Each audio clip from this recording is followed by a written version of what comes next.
Welcome to The Art of Construction, the podcast dedicated to helping you grow your business. Together, we'll explore the world of construction with some of the best minds of the industry.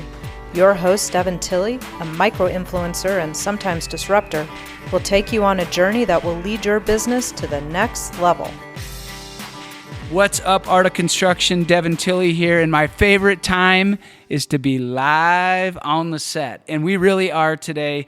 That it really is a full circle moment as I'm looking at the Art of Construction button and circle logo behind me.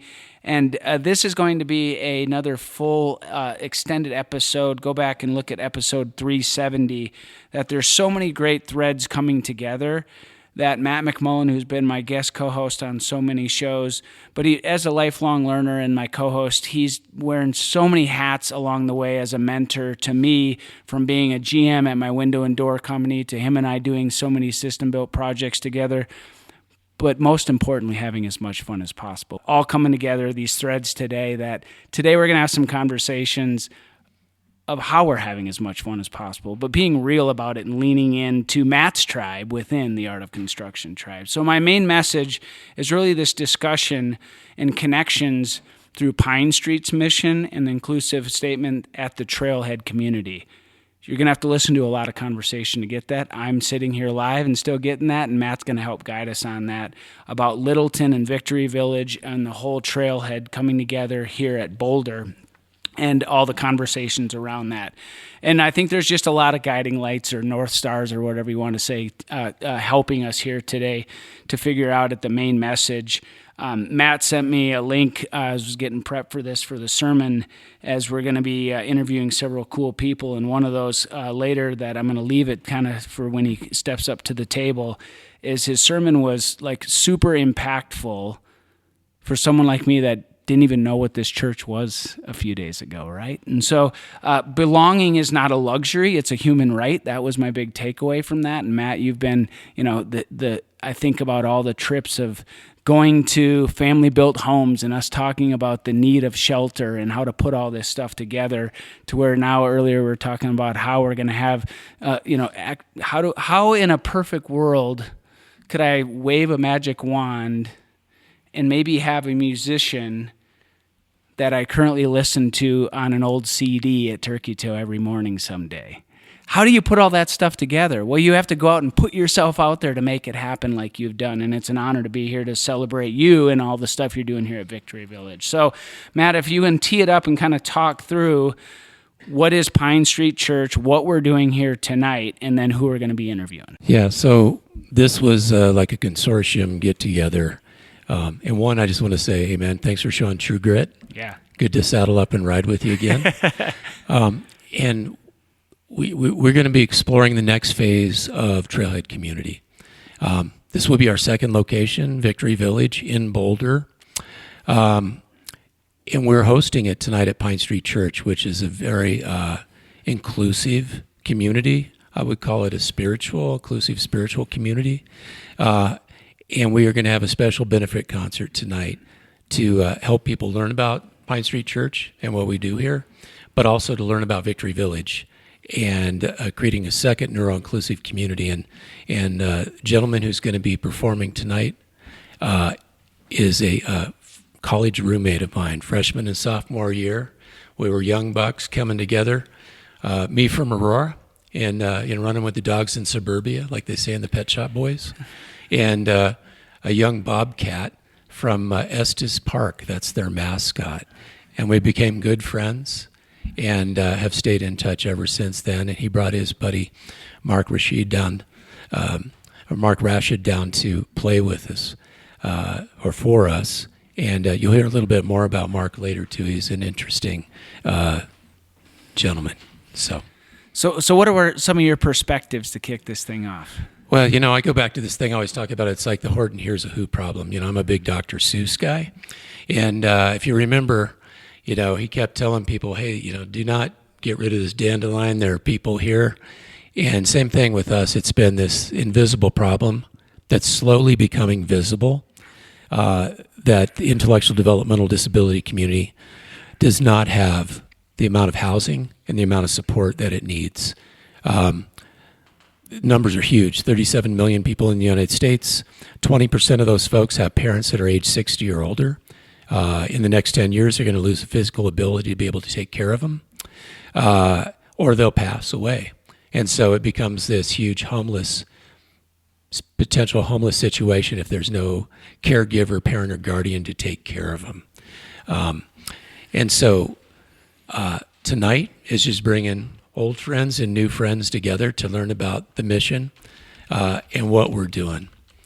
And so the next thing really is to let people hear Brad's music, because Brad channels John Denver, and a lot of his music is influenced by John Denver and Gordon Lightfoot, John Prine, some of the greatest songwriters of our generation. And one of the things that's great about Brad is he'll tell some stories of behind-the-scenes stuff about John Denver that you did not know, things that I didn't know. And I saw him 3 times at Red Rocks and once in the round at McNichols Arena, and I didn't know that stuff. So final thing is just mission-driven partnerships. Like, how do you put together a winning team? And it's bringing, what I've discovered so far going into project number 2, it's bringing a spiritual community, dedicated parents and caregivers, and then the right professionals, and have everybody row in the same direction to solve this issue of lack of housing for the intellectual developmental population, and creating intentional communities. So we'll dive into that with other guests here tonight. I love it. So before we leap forward with Cowboy Brad, sometimes it's important to take a step back to leap forward. So I go all the way back to episode 326, where we kicked off the deep dive series at the Nuts and Bolts conference, where a true visionary, Barb, was there for her daughter, and unfortunately she passed when we did the ribbon cutting 1 week before episode 370. Which is titled "A Trailhead Community Revisited," and we're going to be interviewing Jeans and the people now that are making the Boulder Victory Village happen. Right, so you're bringing these key people of this network to make it happen. But let's kick it off to have as much fun as possible, right? So I can't help myself of like this is going to be the kickoff of my selfish moment. Then I'm going to let you guys go and listen to say, when I saw the email, I was like, what? John Denver concert. Huge John Denver fan. We wake up to it every morning at Turkey Tone. And for Matt, I'm like, well, I guess Matt's just promoting John Denver. And then I start reading them. I was like, oh my gosh, this is the benefit? I said, I got to get involved, right? So I sent the email. I was like, Matt, can I come do a podcast? And it started by, this aura, right, of like someone of the Colorado Rocky Mountain High, right? And putting that together. So like, I'm feeling the juices and I'm super jazzed to go down this journey together and talk with Cowboy Brad. But first, as we do on every one of these episodes, we have what we call as the speed round. So this extended one, you're going to have these mini versions of every episode, and that's getting to know Brad, and then we're going to get to know other people along the way to have as much fun as possible. So, Brad, it's an honor to have you here. Before we go in and get some of your accolades that you've done, we first start off by saying, what is your favorite beverage? Sparkling water. I drink several bottles a day. All right. Is it your favorite or necessary? Well, it's necessary. I know I'd be more hydrated if I were drinking still water. But if you're talking about alcoholic, I like a beer. All right, here we go. Tell us about the favorite place you've traveled. Oh, my goodness. Well, my favorite place on earth is Rocky Mountain National Park, right outside my hometown. But I've, thanks to my brother, who is an avid sailor, I've had some fun sailing in the Caribbean.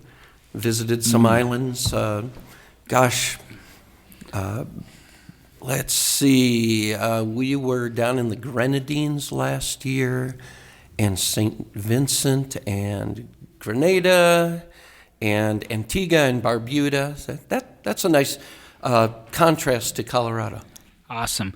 And in this one, we've all done some type of construction, and typically, historically, we're interviewing people that quote unquote live construction. So we always ask them, what do they like to do outside of construction? But first, why are you here tonight? And what do you do with what does construction mean to you? Okay, well, first of all, why am I here tonight? I am here to help bring awareness to the Victory Village project, and that's really important to me. I am here to be part of the fundraiser for them, and I am here to play the music of the late, great John Denver. What does construction mean to me? Well, I had a really hungry winter many years ago, and I got hired on with a framing crew up in Estes Park in January. And let me tell you, I got a whole new respect for the people who work residential construction in the Rocky Mountains in January. I didn't last but 2 months, but I sure have respect and appreciation for all those who build. Were you asked to leave, or did you leave of your own volition? Well, my day job kicked in with the national park. I was a seasonal park ranger for 14 years, and awesome. That was actually just before my first season as a park ranger. Well, it's not getting any harder to build in January or get people to do that. That's why we're big fans of system-built construction and finding means and methods. So I think that'll be a fun journey of just kind of what people think of construction or their experience with that. But what is your story that led you to Cowboy Brad? Well, I have long been a fan of Western music, of the Western lifestyle. When I was a kid, some of my heroes growing up in Estes Park were the Lazy Bee Wranglers at the Lazy Bee Ranch Chuck Wagon Dinner, which was a tourism business up in Estes Park when I was a kid. I loved going to hear those guys, and a couple of them took me under their wing as a young aspiring guitarist. I loved that. When I was a teenager, I helped out at a dude livery up at a lodge up in Estes Park, and so I was a dude wrangler for a couple of summers, and as soon as the owners found out that I played guitar, they hired me to sing at their steak fries at night. And that was the first time anybody said, Cowboy Brad's going to sing for us. So that name kind of latched onto me for a couple of years, though. Then it went away, and then many, many years later, I started up as a duo, which I still do, up in Estes Park in the summers, playing in downtown Estes Park. And this thing, it's in its 30th year. But the first few years, it was all cowboy music. And the fella I played with at that time, his name was Bob. And he used to announce us as Cowboy Brad and Cowpunk Bob. Well, Bob eventually left, and I inherited it, and when my buddy Mark Rashid, who's playing with me tonight, is in town, he joins me for the Cowboy Sing-Along in Estes Park, Colorado in the summers, 3 nights a week. Oh, man. Man, my juices are flowing. Matt, I'm going to pass the baton to you to have a little bit of conversation with Brad, and we'll go from there.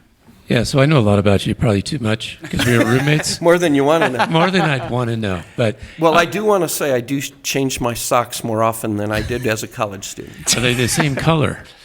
They're much whiter. Okay. No, I meant, do they actually match? Oh, I didn't say that. Oh, yeah. No, so when I was looking through your bio, I mean, there were some things. We did lose track of each other for a while. You were in the Coast Guard, and I was out living the young architect life in Los Angeles, and all that had to offer on the beach. But when I look, can you talk a little bit about your work with nonprofits and how important that is to you? Sure. Yeah, I really honor and respect the people who work in nonprofits, and especially with these John Denver tribute shows. When somebody asks me to do one, I need to ask myself, is this a cause that John Denver himself would approve of? Wow. Now, I have turned some down, but obviously what we're doing here tonight is so worthy, and I think John himself would be honored that his music's being played to help bring awareness to the entire project. So I know you did some stuff with the WinStar Foundation Yeah. and things like that. There's that deep connection Right. to Oh, yeah. John, and his nonprofit and institute and family. Can you talk about that a little bit? Yeah. John Denver had the WinStar Foundation when he was alive, and it survived him by about a decade. But he passed in 1997, and a group of people started gathering in the Aspen area, initially at the WinStar land, and to honor his memory. And musicians would come and they'd sing John Denver songs, and I was invited to participate in that for the first time in 2006, and it was on the WinStar property. And it was really eye-opening. I got to see basically a property that he built, that he commissioned.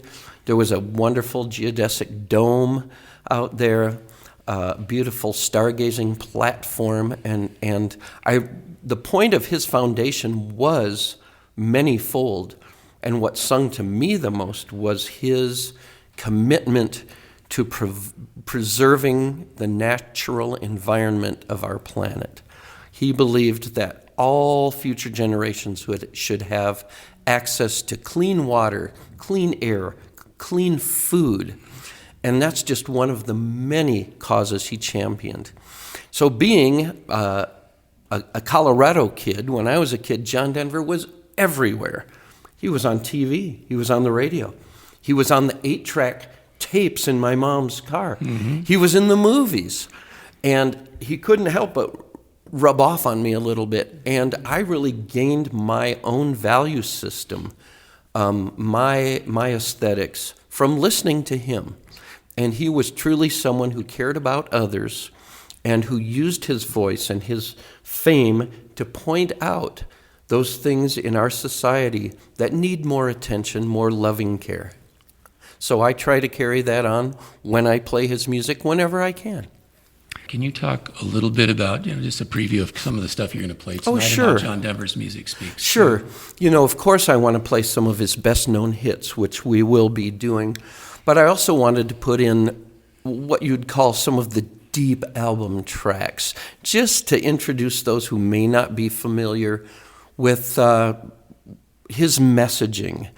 And there'll be a couple of real heart-wrenching kind of songs. And there's also a song that he wrote and recorded in the early 1990s that really talked about his concern for the future that his baby daughter at the time, the future world she'd be growing up in. So not only will you hear the hits, but you'll also hear some real John Denver messages.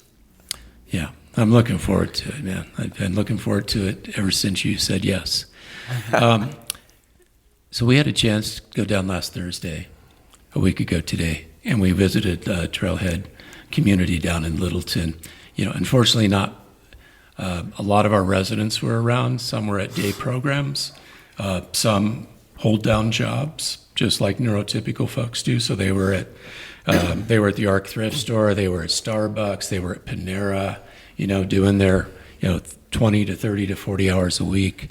But can you talk a little bit about the impact that walking through there and meeting folks? Having the opportunity, thanks to you, to go there, what it really did for me was it created an awareness that I did not have, the awareness of the need for this kind of project, for these kind of communities.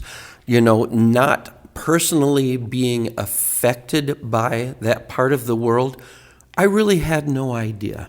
It really was very eye-opening. I was also very impressed with the whole setup down there at the Trailhead community, and just how well the building's designed, how things are run. And it's really exciting to me to know that the Victory Village is going to be a second project right here in Boulder.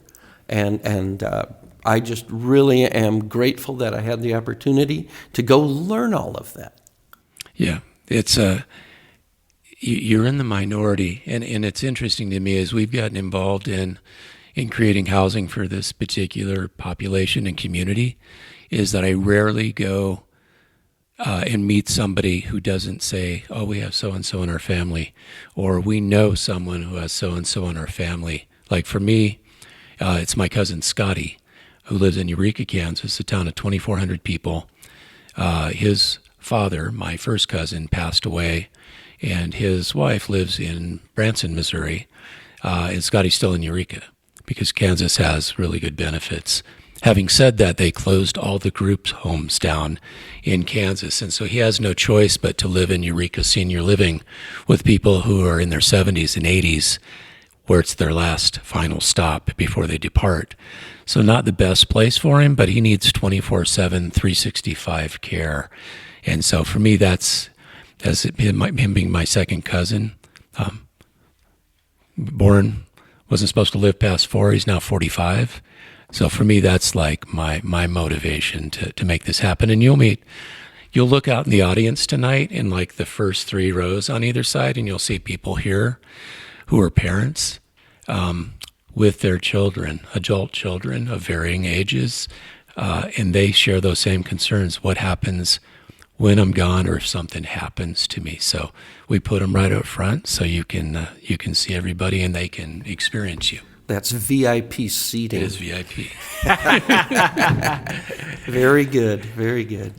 Well, what an honor to lead this conversation, and I'm gonna give another selfish plug at Turkey Toe Retreat. We have big plans, and maybe John Denver can play we can have it playing out on the new Hay Wagon stage someday. Fantastic. So, That'd be you a got lot to of put fun. you got to put the vibes out there and make it happen, just like Matt's done. And we're all super proud to be here, and we're excited to see you perform tonight. And thank you for stepping up to the stage and being Thank you, involved in Devin. this. And Matt, it's been a pleasure. Yeah, well, I'm going to give you my forecast. We do the crystal ball thing. My guess is that these guys come down there. I bet you there's going to be a song that is inspired by that location that you guys will write.